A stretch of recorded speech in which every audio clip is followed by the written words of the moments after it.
You know that feeling when you hear the name Led Zeppelin and instantly think of thundering guitars, soaring vocals, and a sound that basically defined rock forever? Well, believe it or not, one of the most legendary names in music history started as a joke. Yeah, a joke. And not even by one of the band members. This is the wild and hilarious story of how Led Zeppelin got their name. A name that was almost never meant to be taken seriously. So, picture this. It's the late 1960s. Rock music is exploding everywhere. The Beatles are experimenting with sitars. Jimi Hendrix is setting guitars on fire, literally, and a young Jimmy Page is at a crossroads. His band, the Yardbirds, had just fallen apart, but Page wasn't ready to pack it in. He had something bigger in mind. He wanted to build a supergroup, a dream team of rock royalty that could blow the roof off every venue they played. Enter Keith Moon, the wild, unpredictable drummer of The Who. If you've ever seen or heard a story about Keith Moon, you know the man was pure chaos and comedy rolled into one. He once drove a Rolls-Royce into a swimming pool. Enough said. Page approached Moon with an idea. Hey, what if we form a band together? Alongside them, the plan included Jeff Beck, another guitar genius, and John Entwistle, The Who's bassist. Just imagine that lineup. It could have been one of the greatest supergroups in history, but here's where fate and Moon's sense of humor just stepped in. When Page explained his ambitious idea, Keith Moon, ever the prankster, reportedly laughed and said something along the lines of, "That's gonna go down like a lead balloon." Translation, it's gonna flop. Hard.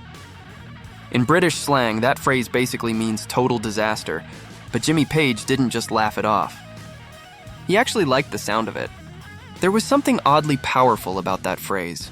Lead balloon. Heavy, funny, memorable. It stuck in his head. And then, as legends do, the story got even more interesting. Page decided to tweak the phrase just a bit.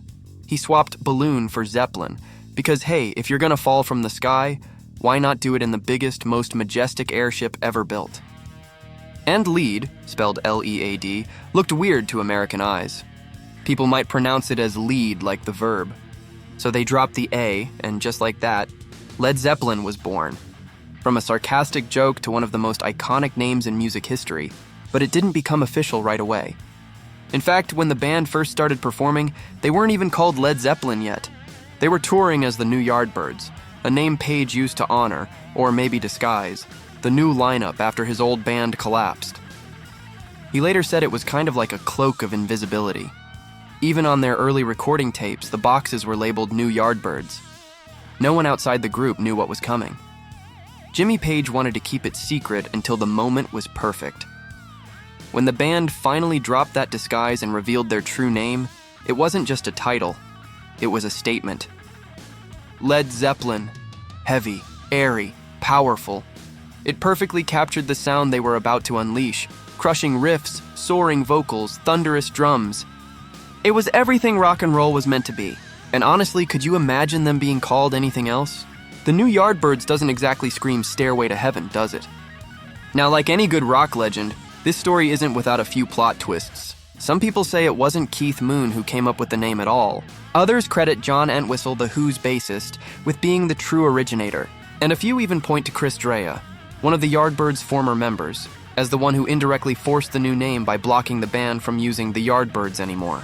So yeah, the exact details might be a little foggy. It was the 60s after all. Nobody was exactly keeping receipts back then. But one thing's for sure. No matter who first said it, the name stuck because it just fit so perfectly. It had personality, attitude, and a touch of humor, just like the band itself. Jimmy Page, Robert Plant, John Paul Jones, and John Bonham weren't just another British rock band trying to make it big. They were redefining what rock could sound like, blending blues, folk, psychedelia, and sheer power into something totally new. And with a name like Led Zeppelin, they sounded like they were destined to conquer the world, and conquer it they did. From their debut album, released simply as Led Zeppelin in 1969, the band exploded onto the scene. Songs like Good Times, Bad Times, and Dazed and Confused showed the world exactly what they were about: intensity, skill, and raw emotion. Over the next decade, they'd go on to create some of the most iconic albums in rock history. Led Zeppelin 4, Physical Graffiti, Houses of the Holy, all carrying that legendary name that started as a joke between friends. It's kind of poetic, really. A throwaway comment about a lead balloon turned into a band that soared higher than anyone could have imagined. The same guy who joked the idea would crash and burn helped inspire the name of a group that would go on to define an entire era. It's rock irony at its finest, and let's be honest, that's the kind of story that makes rock and roll so special. The greatest bands aren't just talented, they're mythological. They've got stories, quirks, and accidents of fate that make their legends even larger than life. Without Keith Moon's offhand joke, who knows? Maybe Jimmy Page's new band would have been called something totally forgettable. But instead, we got Led Zeppelin, a name that's practically synonymous with greatness.